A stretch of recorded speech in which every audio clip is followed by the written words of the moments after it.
মুগ পুলি ঘি দিলাম। মুগ ডালটাকে ভালো করে ভেজে নিয়ে জল দিয়ে ডালটাকে সিদ্ধ করলাম। ওই সেদ্ধ ডালের মধ্যে চালের গুঁড়ো দিয়ে ওটাকে ময়াম করে নিলাম।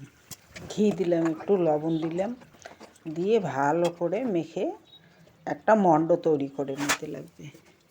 মণ্ড রেডি হয়ে গেল। মণ্ডর ভিতরে দেওয়ার জন্য পুর বানিয়ে নেব। কড়াইতে ঘি দিয়ে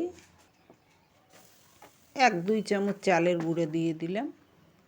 ভালো করে ভেজে নিয়ে একটু দুধ দিলাম,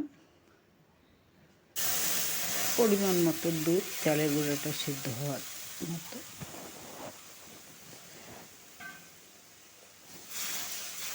ভালো করে নেড়ে চেড়ে নিতে লাগবে।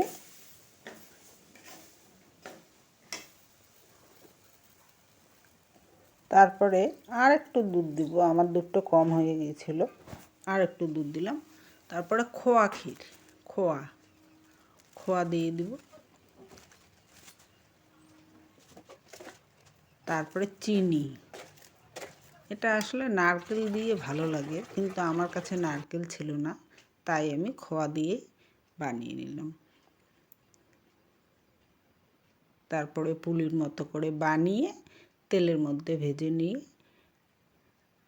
দারুণ টেস্ট লাগে এই পিঠাটা খেতে। আপনারা খেয়ে দেখবেন বানিয়ে। আর একটু লাল লাল করে ভেজে নিতে লাগে, মচমচে হয়।